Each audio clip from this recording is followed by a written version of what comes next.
Tonight on Game Plan. Comes back to the right side, and the catch is made for the touchdown by Thomas.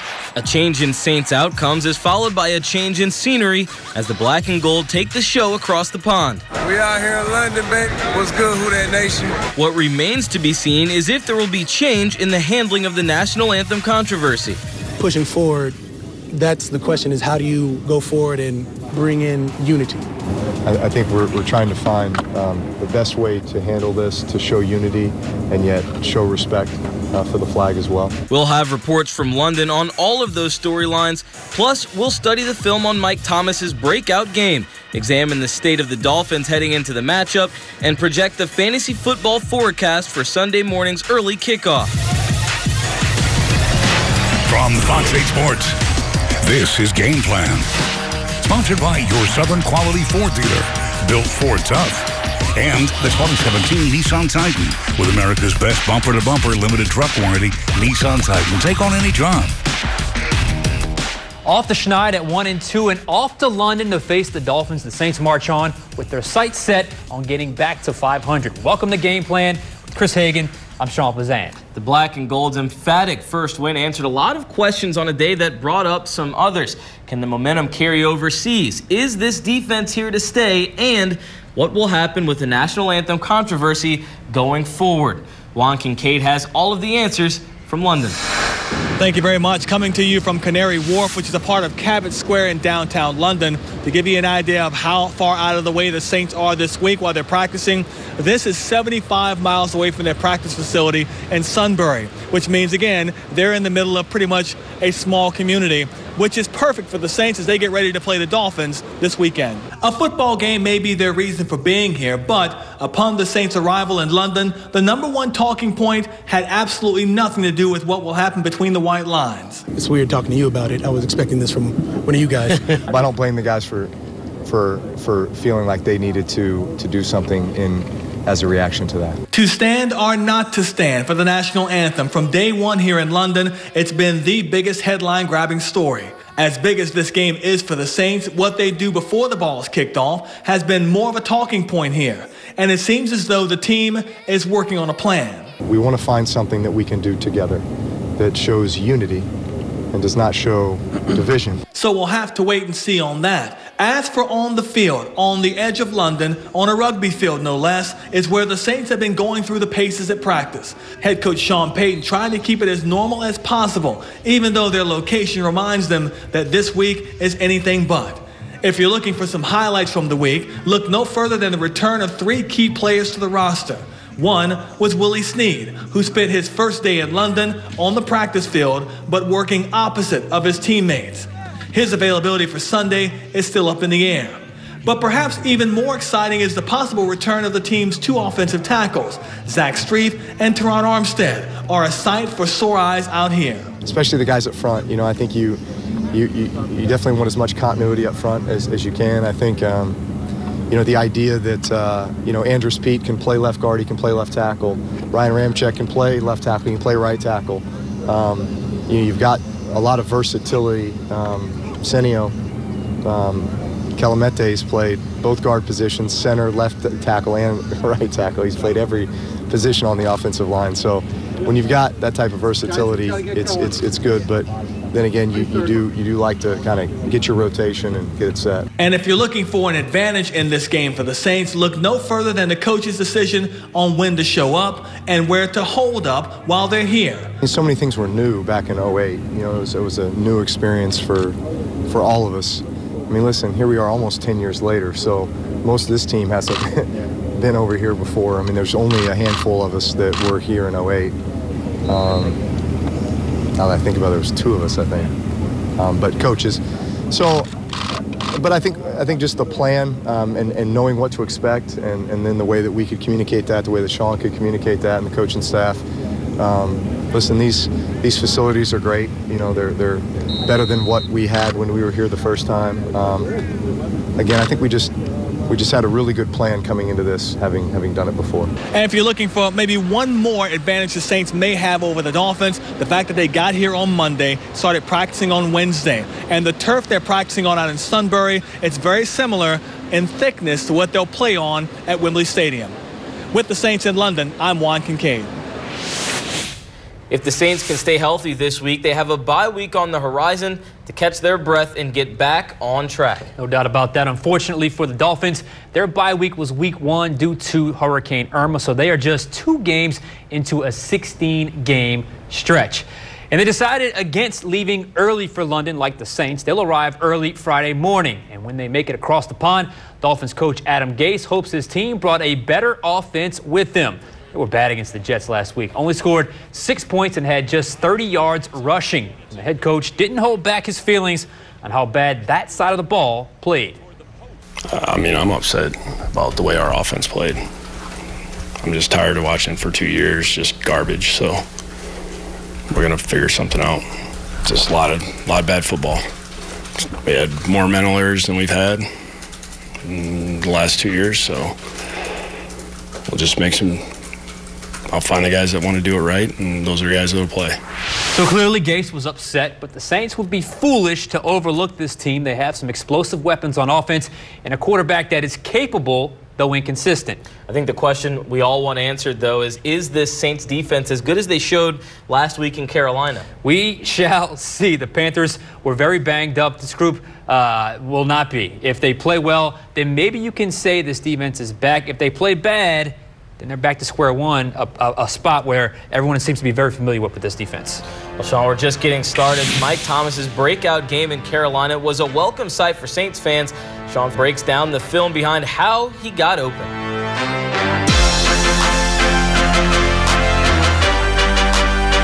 The Sands Film Breakdown is sponsored by the 2017 Nissan Titan. From Fox 8 Sports, you're watching Game Plan. Sponsored by your Southern Quality Ford dealer, built Ford tough.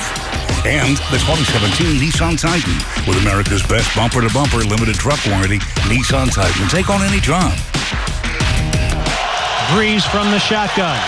Stepping up in the pocket, throwing deep, wanting it all for Kenny Stills. Stills, did he make the catch? He did! Kenny Stills with the touchdown reception. That was one of the 8 TDs that Stills hauled in while with the Saints, a mark he surpassed last year, scoring 9 times in 2016 with the Dolphins. He's joined in Miami by a fellow Saints draft pick turned trade piece, Stephon Anthony, who was active last week but did not play. And on offensive line, Super Bowl champion Jermon Bushrod is now playing guard in the city he helped the black and gold hoist the Lombardi Trophy. Now, the Dolphins also have a couple of former LSU standouts in defensive tackle Devon Godshaw, who just made his first career start last week, and Jarvis Landry, one of the NFL's best young wide receivers. That is correct, but so do the Saints. His name, Michael Thomas, who once again showcased his talent and diversity against Carolina last week. What we saw Sunday out of Michael Thomas was incredible route diversity. On the first drive alone, it was on full display. His first catch came from the left side, a quick out for 6 yards. His next catch came on a critical deep in cut or dig route for a 16-yard gain. Catch 3 came on another quick out from the right side. Catch 4, another third down conversion, a hitch route from the right that gained 12. Catch 5, a post corner where he had to get physical with the cornerback, shake off the defender, and score the touchdown. Catch 6, yet another third down, a wide receiver screen where Thomas caught the ball in traffic and followed some impressive blocking for an 11-yard gain. Catch 7, Thomas popped wide open on a go route where it appeared he was simply trying to clear out the sideline for Brandon Coleman. He gained 26 yards. Add it all up, and it's 7 catches on 6 different routes, resulting in 4 first downs, 3 third down conversions, and 1 touchdown. And not one of them came on the slant route that he's perfected. So Thomas is clearly not showing any signs of a sophomore slump, and he'll get some help this week with the return of Willie Snead. And last week, where Thomas exploded, the passing game as a whole looks more crisp, even down to the protection against the strong Panthers front 7. Maybe they just needed that one good game to get things going for good. The Saints currently have a place in NFL international history. Their 37-32 contest against the Chargers was the highest scoring game in the 19 played outside of the U.S. After holding the Panthers to 13 Sunday, they're hoping that's more of the direction they're trending in. Here's Garland Gillen. Newton well protected this time. Guns the ball over the middle. It's intercepted. Vaccaro back to midfield. The preseason hype following the defense finally came to fruition in Carolina with 3 interceptions of Cam Newton. Oh, yeah, definitely. It's the little things that we need to work on. We definitely getting it together, and we getting there, man. We got the W. We're trying to keep it going. So why did it take so long? The pieces were in place since July. Yeah, I think communication errors, but obviously just doing our job.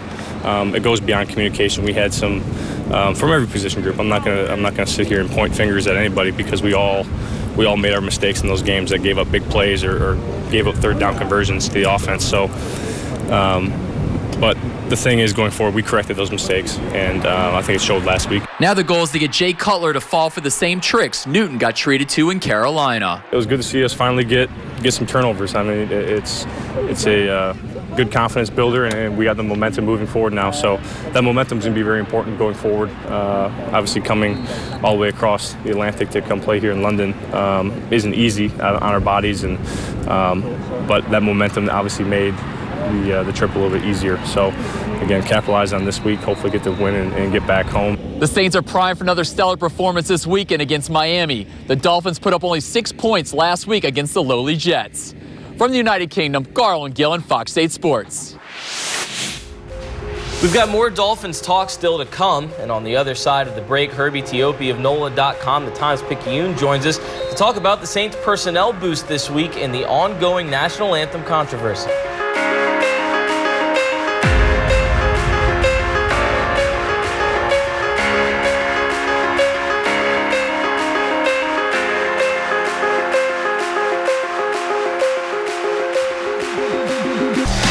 From Fox 8 Sports, you're watching Game Plan. Sponsored by your Southern Quality Ford dealer, built Ford tough. And the 2017 Nissan Titan, with America's best bumper-to-bumper limited truck warranty, Nissan Titan. Take on any job. We're joined now by Herbie Teope of NOLA.com, the Times-Picayune. And Herbie, it has been a wild week across the NFL with all the headlines made, not only for football, but obviously for the silent protesting as well. We want to start with the column that you wrote. We recommend people read it on NOLA.com, obviously, because it's a great one. But your thoughts going into writing it on, your service and why you're okay with the protest. Well, I'm absolutely okay with it because first off, why did I go into writing it? Because I think the message of the protest is being lost. Too many people are changing the narrative and saying this is a protest and it's disrespectful against the flag, it's disrespectful against soldiers, it's disrespectful against the country. When it comes to the soldier part, look, I did 20 years in the United States Army on active duty. I've been deployed, I've been in the combat zone, and I don't feel disrespected because what you have here are American citizens exercising their constitutional right. You have the First Amendment of the Constitution covers the right to peacefully protest. Do I agree with what they're doing? I don't necessarily have to say I do or I don't, because once again, that's their right. So that's the reason why I had to write that, was because don't lose sight of what's going on around the National Football League right now, where you have a lot of teams protesting. Why are they protesting? That's the reason why. Don't allow the narrative to change, as you see a lot of people trying to do right now. And guys, certainly this will have an effect on a lot of teams, and maybe it can carry over into the field of play as well. Sean, I want to start with you. How do you see this playing out going forward with the Saints? Does it happen again? Maybe why or why not? Well, judging by the comments we heard this week, it sounds like there's going to be more of a unified front this week. Who knows? I do know this week is crucial. Herbie, as you said, the right to peacefully protest, freedom of speech, First Amendment. That's a two-way street. So at least the fans that have contacted us, I'm sure have contacted you, have expressed their disappointment. And if this continues, I wonder if that sort of manifests itself with attendance at games, watching games. We'll see. Now, if it's a unified front, similar to what they did last year against the Falcons, and then they go into the bye week and come out and this thing kind of calms down around the NFL, then I think everything will kind of go back to normal. But if it remains a huge thing around the NFL, in particular with the Saints, I'll be very curious to see how the fan base reacts. Now, as for the Saints on the football field, they get Willie Snead back, and maybe they struggled a little bit more than we thought they were. They usually tend to just next man up it and have the next guy ready to go, but it looked like they were missing something in the passing game. Herbie, how do you see this helping them going forward? Well, I think it's going to help them tremendously, because what Willie Snead does for this offense is he's a fantastic weapon underneath.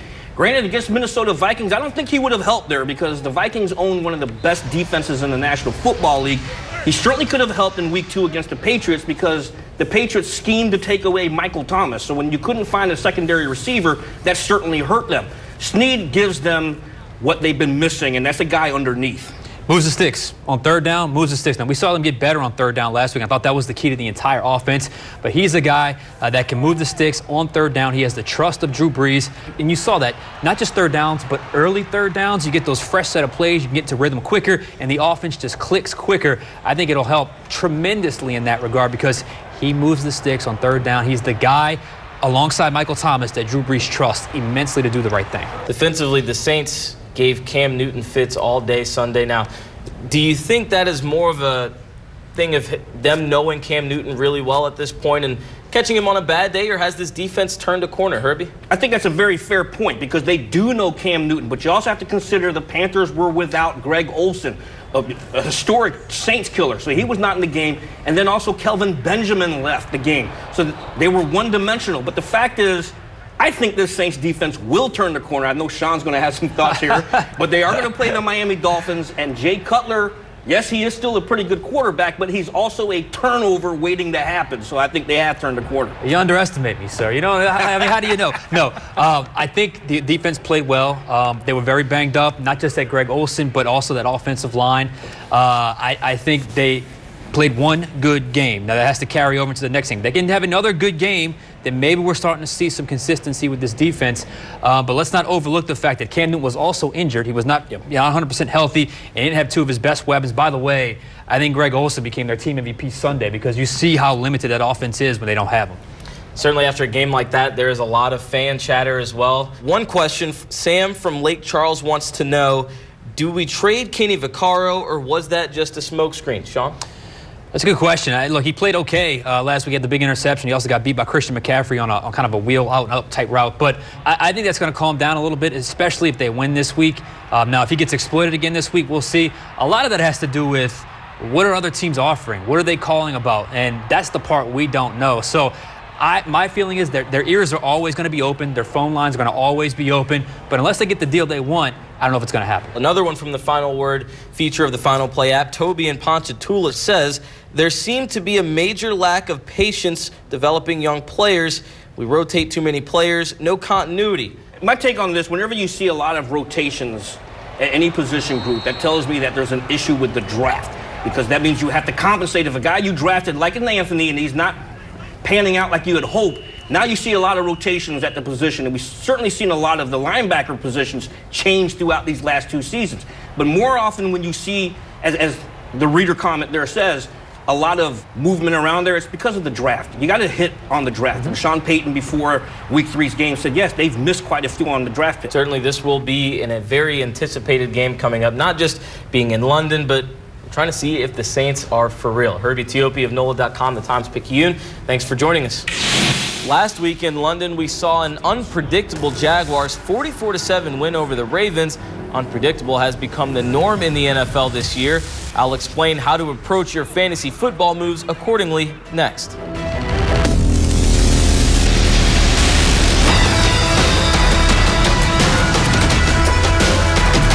Treme, Mid-City, the Dome, no matter where you're tailgating, you can send your scene to our screen. Download the Final Play app for free through your app store. From there, send in your game day finest and boom, you've got a link to us here at Fox 8. Plus, you might pop up on the Fox 8 Fan Cam, sponsored by Kia. Want to see if you scored a spot on our Fan Cam? Download the app today and check out the Fox 8 Live Tailgate, Sundays before the Saints game. Keys to the Game is sponsored by your Southern Quality Ford dealer. From Fox 8 Sports, you're watching Game Plan. Sponsored by your Southern Quality Ford dealer, built Ford tough. And the 2017 Nissan Titan, with America's best bumper-to-bumper limited truck warranty, Nissan Titan. Take on any job. Time now for the keys to the game. For the first 3 weeks, the opposing quarterback's day has dictated the result for the Saints. It could be more of the same this week.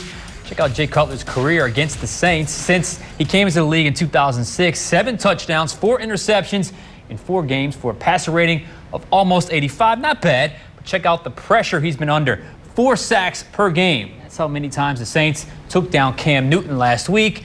More of the same, and they could be on the winning end again. Meanwhile, in the fantasy football world, nothing is as it appeared to be just 2 weeks ago. The Saints defense was labeled as a pushover that would allow offenses a big day. Now, not so much. Let's break down how that changes the fantasy outlook going forward. Most fantasy football analysts pegged the Panthers' offense to have a breakout game against the Saints' defense that struggled through the first 2 weeks, myself included. Well, it was the exact opposite. Christian McCaffrey had his biggest outing of the season, 20 points in PPR leagues thanks to 9 receptions and more than 100 yards in the air, but everyone else on that side of the ball was pretty quiet. And there's a pickoff, an interception by the Saints. After the Dolphins' woeful outing against the Jets last week, I'd expect the Saints to once again have the advantage. It's not likely that Miami running back Jay Ajayi has another week that bad, so I'd say he's worth the start. But I'd be more cautious about starting quarterback Jay Cutler, especially with the Saints coming off a 3-interception day. Even Jarvis Landry's day could be a dull one if the Saints give him the Marshawn Lattimore treatment. Remember, it was Lattimore that held the explosive Brandon Cooks to just 2 receptions and less than 40 yards in Week 2. As for the black and gold, Alvin Kamara has emerged as my favorite running back of the group because you know the Saints are going to force him the ball through the air. When you add in the big play potential that we finally saw with his first touchdown against Carolina, he's worth the start where there are points per reception. For Michael Thomas doubters, you were rewarded last week with his first big game of the year.